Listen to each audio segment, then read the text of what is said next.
Assalamualaikum warahmatullahi wabarakatuh. Baiklah, perkongsian pada kali ini berkaitan panduan menjawab soalan karangan bahagian A. Bahasa Melayu kertas 1 KSSM. Soalan ini memperuntukkan 30 markah dalam kertas 1.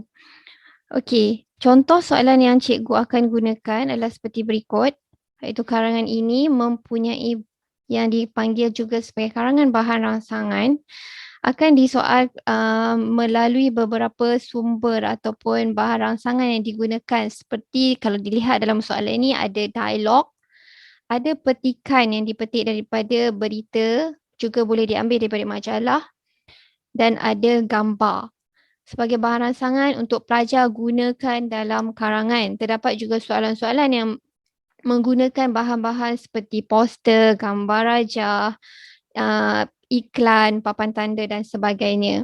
Jadi pelajar perlu ingat bahan-bahan yang digunakan itulah akan dijadikan sebagai sumber untuk pelajar analisis sebelum menghasilkan atau menulis karangan masing-masing. Baiklah, di sini terdapat beberapa panduan untuk pelajar ikuti sebelum menulis karangan bagi menghasilkan suatu karangan yang baik atau cemerlang. Pertama sekali, pelajar perlu teliti dan baca maklumat yang terdapat dalam bahan rangsangan ataupun soalan yang diberi. Okey, seterusnya pelajar perlu analisis kehendak soalan, iaitu terdapat 3 perkara yang pelajar perlu cari ataupun keluarkan dari soalan yang dibaca. Pertama, tema, seterusnya fokus dan ketiga, dimensi. Apa itu tema? Tema merujuk kepada topik utama yang dibincangkan dalam soalan. Okey, topik utama tu kalau dilihat dalam soalan ini, semestinya topik tu terdapat dalam soalan. Okey, uraikan pendapat anda tentang kraft tangan. Jadi bahan ini berkaitan dengan bahan kraft tangan dan semestinya pelajar perlu menulis karangan berkaitan kraft tangan. Okay, seterusnya yang kedua, fokus. Fokus yang cikgu gunakan di sini, cikgu gunakan rumus FCUK untuk memudahkan pelajar dan pelajar kena jelas bahawa dalam karangan akan ada 5 fokus utama sahaja dalam setiap karangan. Okey. Dan seterusnya dimensi, rumus yang digunakan ialah dikemasin untuk memudahkan pelajar juga. Okey, apa itu FCUK dan apa itu dikemasin? Dekat sini ada cikgu sertakan. Okey, fokus soalan ini sangat penting. Pelajar perlu tahu dalam setiap karangan kebiasaannya akan ada perkara-perkara yang perkara-perkara yang ditumpu ataupun diuji untuk dan perkara-perkara ini menentukan perbezaan huraian karangan yang dihasilkan pelajar, iaitu FCUK itu sendirilah. F itu sendiri yang membawa maksud, faktor, ciri, faktor, punca sebab, C ciri, U usaha, K kesan. Kesan ada 2, satu kesan positif atau kesan negatif. Ada 5 fokus soalan yang pelajar perlu tahu sebelum menganalisis.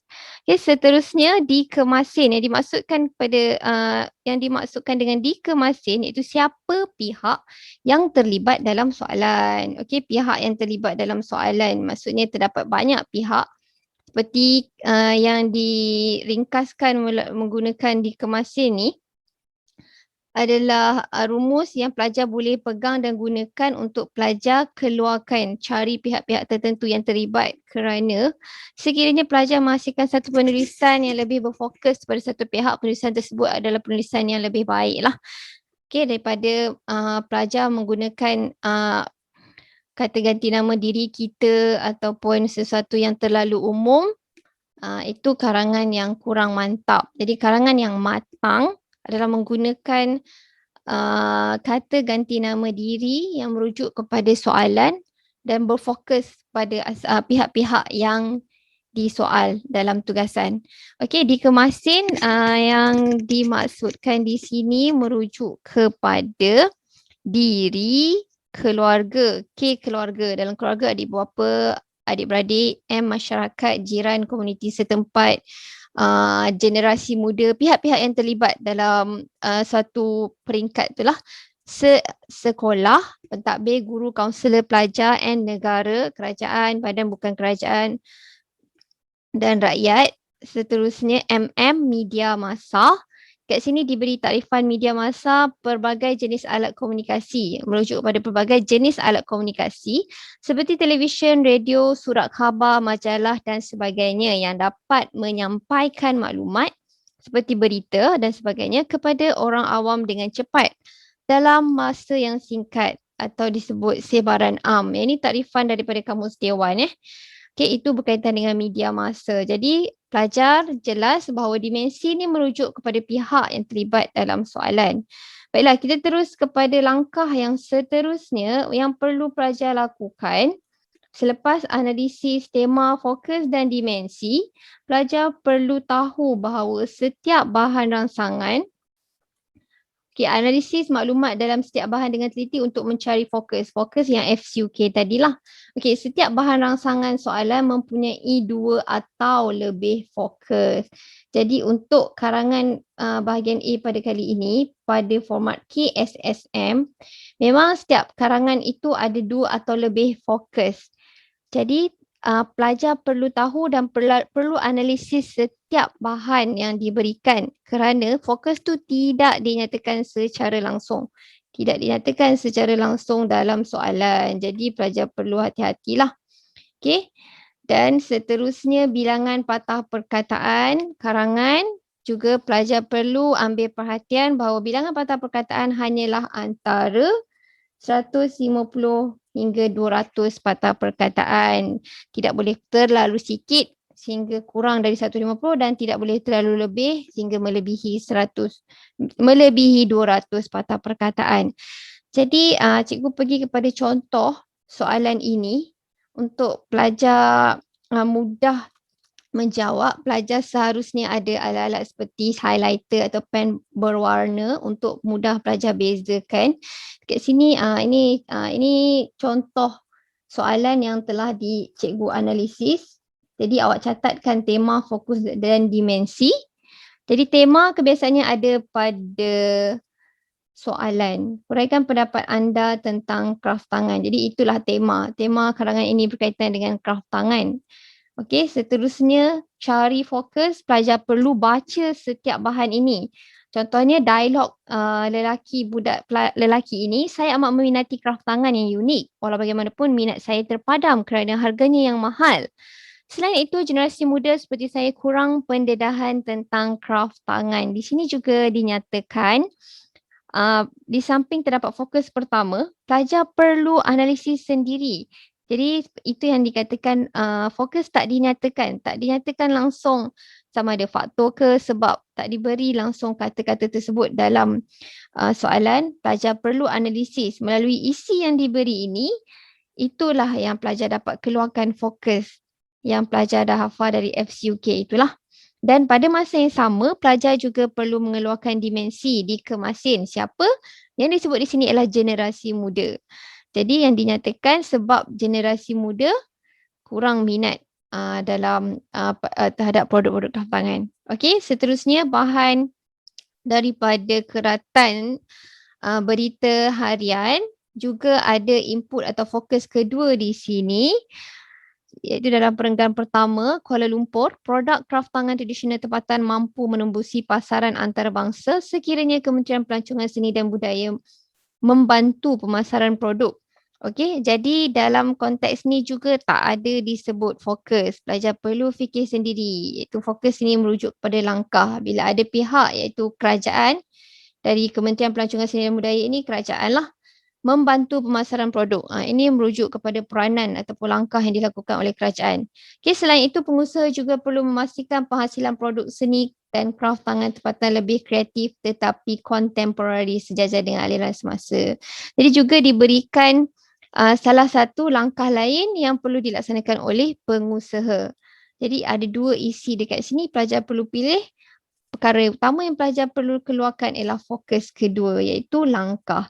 Jadi bila dah dapat tema dia ialah tentang kraft tangan, fokus sebab dan langkah, seterusnya dimensi berkaitan dengan fokus kepada generasi muda, barulah pelajar boleh hasilkan karangan. Tapi jangan lupa juga sekiranya ada gambar rajah yang diberikan, keluarkan juga. Ini pelajar kena keluarkan sendirilah. Apa gambar ni? Wau bulan, bakul rotan, labu sayung. Kerana gambar rajah sebarang sumber-sumber yang dikongsikan ini sebenarnya membantu.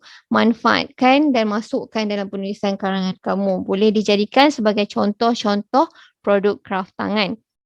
Okey, cikgu akan teruskan dengan beberapa perkara sebelum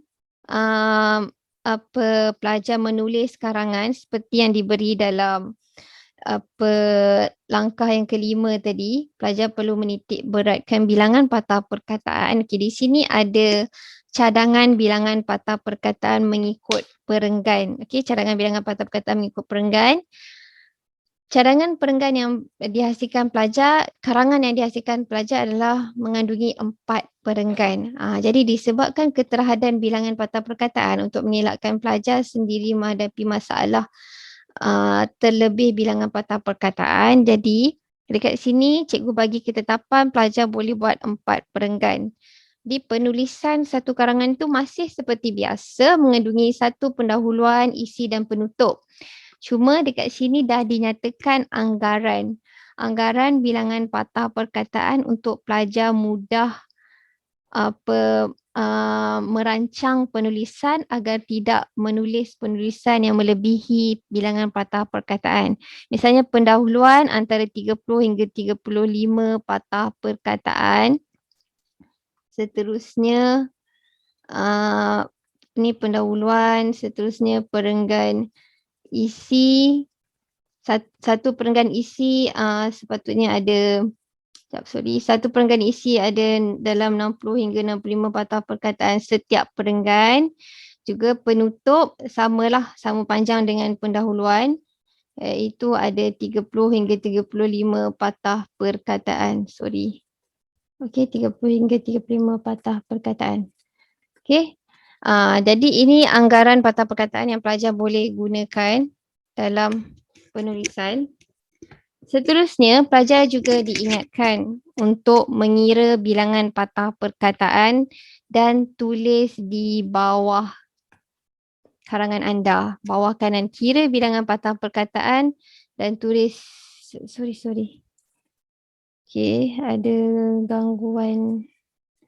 Pelajar perlu kira bilangan patah perkataan dan tulis di bawah kanan karangan anda. Ini syarat dalam penulisan untuk memudahkan pemeriksa semak dan pemeriksa dapat tahu anggaran patah perkataan pelajar. Okey, ini untuk panduan pelajar. Kata nama khas, peribahasa, kata ganda dikira sebagai satu perkataan. Okey, itu untuk pelajar waktu mengira bilangan patah perkataan. Juga tidak dilupakan dalam satu karangan yang matang perlu disertakan. Pelajar perlu ingat, pelajar perlu sertakan ungkapan menarik dan kosakata luas dalam penulisan satu karangan yang baik. Okey. Seterusnya cikgu akan pergi kepada binaan pemerengganan dalam karangan. Okey, teknik perenggan isi karangan A ini cadangan. Okey, sebenarnya terdapat banyak rumus isi atau rumus pengembangan perenggan isi yang digunakan seperti imbakub dan sebagainya lah. Dekat sini cikgu guna rumus atah acap atau lebih berfokus pada ayat topik, ayat huraian, ayat contoh, ayat kesan ni tambahan dan ayat penegasan. Okey. Okey, cikgu pergi kepada ini contoh karangan yang dibina berdasarkan soalan ini. Okey, setelah analisis soalan ini, awak dah boleh buat. Setelah analisis ada tema, fokus dan dimensi, dah boleh hasilkan satu karangan dan karangan ini 4 perenggan dan mengandungi 195 patah perkataan. Jadi cukup-cukuplah, tak lebih bila 200 dan tak kurang dari 150. Okey, binaan satu persatu untuk panduan pelajar. Pelajar kena faham bahawa ini karangan yang ringkas, karangan pendek. Sepatutnya karangan yang cemerlang, karangan yang punya huraian yang yang lebih tepat, uraian yang jelas, contoh yang relevan. Cuma untuk panduan karangan A ini, pelajar perlu menggunakan beberapa rumus tertentu untuk memandu pelajar agar tak terlebih bilangan patah perkataan kerana pelajar terikat dengan bilangan patah perkataan yang ditentukan. Oleh itu, ini cadangan cikgu beberapa panduan untuk pelajar ikut bagi memastikan pelajar tak terlebih bilangan patah perkataan. Okey, bagi perenggan pendahuluan, ini ada rumus yang cikgu gunakan iaitu AR dan AA, iaitu ayat rangsangan, ayat arah. Okey, ayat rangsangan yang dimaksudkan ialah ayat pertama dalam perenggan pendahuluan, iaitu ayat yang nak mulakan. Cikgu percaya pelajar mesti tahu teknik-teknik perenggan pendahuluan, mesti dah ada pengetahuan sedia ada berkaitan dengan pendahuluan, ada ayat isu semasa, ayat sejarah, ayat definisi. Jadi pelajar boleh gunakan. Jadi ayat rangsangan ni satu ayat sahaja yang berkaitan dengan tema yang dibincangkan secara umum. Sebagai contohnya, cikgu gunakan Malaysia terkenal dengan pelbagai produk kraft tangan seperti wau bulan, labu sayung dan bakul rotan. Jadi cikgu masukkan gambar yang dikongsikan dalam soalan dalam pendahuluan. Ini adalah ayat rangsangan, ayat pemula untuk memberi rangsangan bahawa awak akan membincangkan, awak memberi rangsangan pada pembaca ataupun pemeriksa bahawa awak akan membincangkan isu atau tentang sesuatu yang berkaitan dengan produk kraft tangan. Okey, seterusnya cikgu terus masuk kepada ayat arah. Okey, ayat arah tu apa? Ayat sentuh tema dan fokus. Okey, dalam ayat arah pelajar diingatkan untuk terus masukkan tema dan fokus dekat sini. Okey, ayat sentuh tema dan fokus. Kalau lihat ayat cikgu, persoalannya apakah sebab kraft tangan? Okey, sebab tu salah satu fokus. Seterusnya, cikgu juga sentuh kraft tangan iaitu tema soalan kurang diminati oleh generasi muda. Okey, dekat sini juga dimasukkan dimensi terus. Okey, perkara yang nak dibincangkan iaitu dimensinya generasi muda. Okey, sorry. Dan langkah-langkah untuk memajukan industri kraft tangan. Okey, langkah-langkah fokus kedua. Jadi itu cara binaan ayat arah. Awak perlu menulis ayat arah yang membincangkan tentang tema, fokus dan juga pada masa yang sama dimensi soalan. Jadi bila pembaca baca awak punya pendahuluan, jadi dah jelas bahawa awak akan pastikan satu penulisan yang berkaitan dengan satu yang telah dinyatakan dalam ayat arah, iaitu sebab kraft tangan kurang diminati oleh generasi muda dan langkah-langkah untuk memajukan industri kraft tangan. Jadi secara tak langsung awak dah nyatakan ada dua fokus dalam penulisan karangan awak. Okey, baiklah, cikgu akan terus kepada perenggan isi. Okey, perenggan isi akan gunakan yang tadi, yang cikgu dah nyatakan tadi, bina perenggan isi atas acap ada AT, AC, AK, AHAP. Okey, itu yang cikgu aplikasikan. Pertama yang dimaksudkan dengan AT tu ayat pertama, ayat topik dalam perenggan isi ni. Okey, ayat topik yang digunakan iaitu ayat pertama. Seperti sebab kraft tangan kurang diminati dalam kalangan generasi muda ialah harganya mahal. Okey, harganya mahal ni ada dalam bahan. Diambil terus kaitan dengan sebab dan dijadikan AT, ayat topik. Ayat pertama. Okey, dimasukkan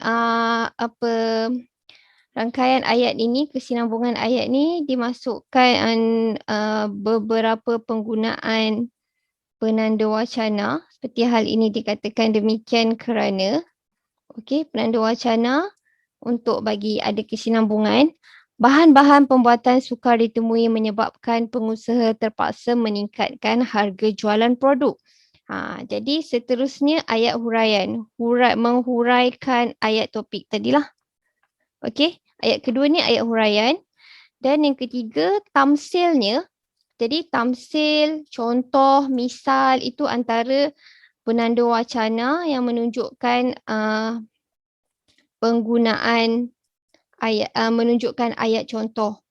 Okey, jadi dekat sini mudah untuk pembaca tahu awak dah memberikan satu contoh untuk menjelaskan huraian ataupun ayat topik.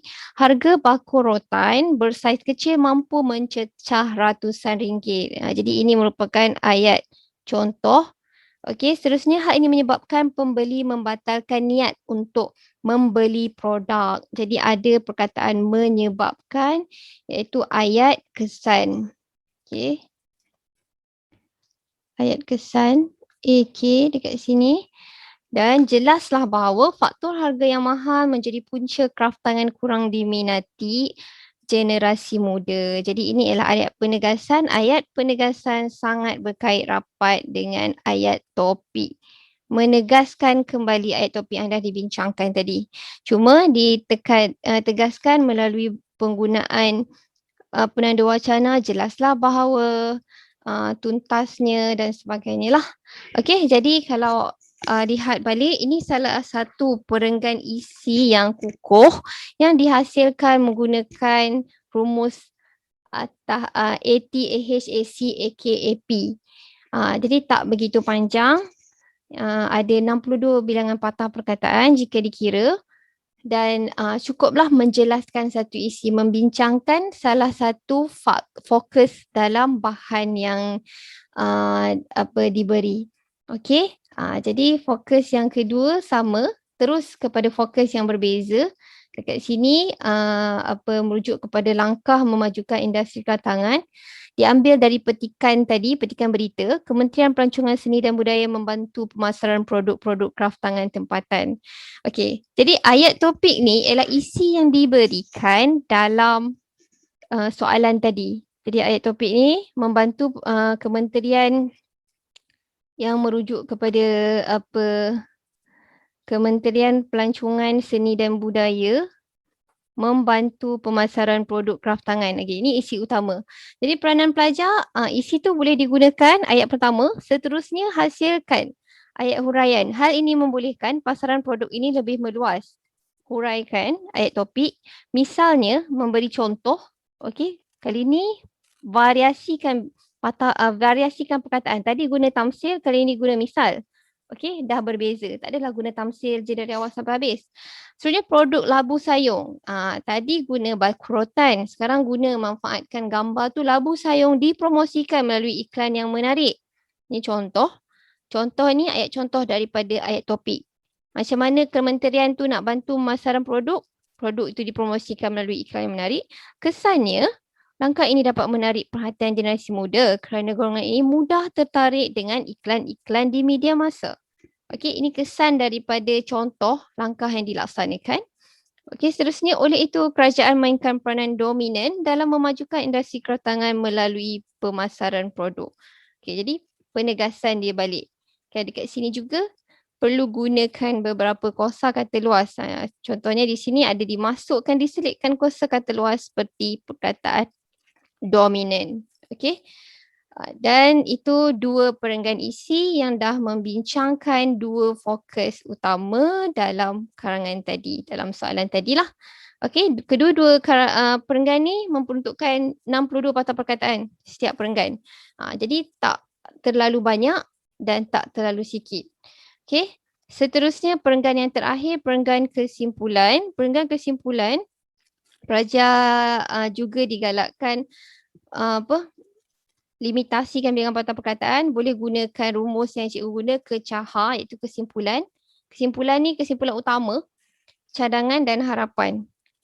Okey, kesimpulan utama ni dia akan sebut balik isu-isu yang dibincangkan. Misalnya ayat yang cikgu guna, kesimpulannya pelajar boleh pelbagaikanlah, variasikan sama ada didaksinya, tuntasnya. Okey, kesimpulannya, pelbagai pihak perlu berganding bahu bagai aur dengan tebing. Okey, dekat sini cikgu ada selitkan penggunaan peribahasa bagai aur dengan tebing. Okey, sangat penting sangat pelajar perlu tahu perlunya ada peribahasa sebagai ungkapan menarik dan kosakata luas untuk pastikan karangan awak kategori karangan yang cemerlang.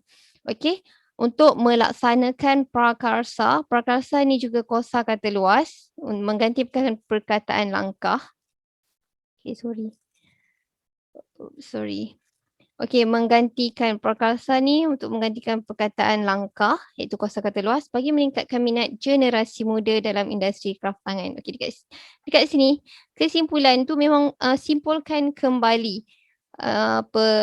langkah pelbagai pihak berganding bahu melaksanakan prakarsa ni langkah bagi meningkatkan minat generasi muda dalam industri kraftangan. Jadi dimensinya generasi muda dan tema dia kraftangan. Okey, dan selitkan satu lagi ayat cadangan dan harapan. Rakyat Malaysia sendiri juga haruslah menghargai dan melestarikan hasil kraftangan tempatan agar warisan seni ini tidak hilang di telan zaman. Jadi ayat penutup lah yang mengandungi cadangan, rakyat Malaysia kena buat apa dan harapan. Dengan harapan agar warisan seni ini tak hilang di telan zaman. Dimasukkan dalam satu ayat dan keseluruhan perenggan ini mengandungi 39 patah perkataan. Jadi okeylah. Okey, jadi bila dijumlahkan keseluruhannya ada 195 patah perkataan. Okey, jadi just nice, cukup-cukup sahaja. Ini contoh yang pelajar dapat dijadikan panduan. Okey, sebelum cikgu tamatkan perkongsian pada kali ini, sedikit perkara yang cikgu nak ingatkan iaitu berkaitan dengan kriteria penskoran karangan bahagian A. Berikut merupakan kriteria penskoran. Jadi harapan cikgu pelajar dapat hasilkan karangan yang cemerlang lah. Karangan cemerlang atau kurang-kurangnya baik. Dan bawah pada tu tak nak. Karangan yang cemerlang, macam cikgu ingatkan tadi, mesti ada kosakata tepat dan luas, ungkapan menarik. Ungkapan menarik itu apa? Ungkapan menarik terdiri daripada peribahasa, pepatah, kata-kata tokoh, hadis, ayat-ayat Al-Quran yang berkaitan dengan tema yang dibincangkan, dimasukkan dalam isi, sama ada perenggan isi, perenggan pendahuluan atau penutup. Tak kisah kat mana-mana, asalkan mesti ada. Seterusnya, idea relevan dengan tema bahan rangsangan dan dihuraikan dengan jelas dan matang. Ini untuk penulisan karangan yang akan memperoleh markah cemerlang. Okey. Dan sedikit lagi perkongsian dari cikgu. Beberapa ciri karangan cemerlang yang pelajar perlu ambil perhatian iaitu berkaitan dengan karangan mesti menepati tema. Kena dengan tema. Kalau tema tanya tentang membaca, bincang tentang amalan membaca. Tema bertanya tentang aktiviti riadah, sukan, permainan tradisional. Sebarang topik utama hanya membincangkan tentang tema tersebut sahaja. Jangan bincang tentang perkara-perkara lain. Jadi karangan awak lebih berfokuslah. Seterusnya, tata bahasa yang baik sangat penting untuk mengelakkan pelajar melakukan banyak kesilapan tata bahasa. Kesilapan tata bahasa tu merangkumi kesilapan ejaan, kesalahan struktur ayat. Okey, pelajar perlu ambil perhatian lah. Seterusnya penggunaan tanda baca juga penting. Penggunaan tanda baca seterusnya pelajar perlu ambil perhatian penggunaan penanda wacana yang menarik. Jadi sekiranya pelajar buat banyak bacaan, pasti ada banyak penanda wacana yang pelajar akan gunakan yang menarik. Cuma dalam konteks karangan A, pelajar perlu bijak untuk memilih penanda wacana yang tidak terlalu panjang yang boleh mempengaruhi bilangan patah perkataan. Okey, sebab karangan A ni karangan yang pendek sahaja yang membincangkan bahan rangsangan yang diberikan. Okey, yang kelima, ayat yang dibina adalah gramatis dan kreatif. Jadi sebaiknya dalam penghasilan satu ayat tu tak adalah berlaku perkara-perkara yang menyebabkan pemeriksa keliru baca ayat yang terlalu tutur ayat yang terlalu panjang dan mengelirukan. Okey, elakkan. Bina ayat yang jelas dan tepat. Sebenarnya penggunaan kosakata yang bervariasi macam yang cikgu tekankan tadi, awak pelbagaikan. Kalau satu perenggan dah guna perkataan misal, perenggan seterusnya gunalah perkataan tamsil dan seterusnya guna perkataan yang berbeza. Okey. Seterusnya huraian idea jelas dan matang. Okey, ni huraian idea. Maksud dia bila awak menghurai tu, awak nyatakan yang menunjukkan awak betul-betul faham tentang isu yang dibincangkan. Okey, dan terakhir kepelbagaian ungkapan menarik yang digunakan dalam karangan. Itu sangat penting lah. Okey, ini antara ciri-ciri karangan cemerlang yang pelajar perlu ambil perhatian sekiranya nak memperoleh markah yang cemerlang. Okey, baiklah itu saja perkongsian dari cikgu. Jadi semoga semua pelajar yang dengar perkongsian cikgu ini dapat manfaatkan dan dapat menghasilkan satu karangan yang baik dalam penulisan karangan bahagian A SPM. Okey. Jadi itu saja. Semoga bermanfaat untuk semua. Itu saja dari cikgu. Terima kasih semua.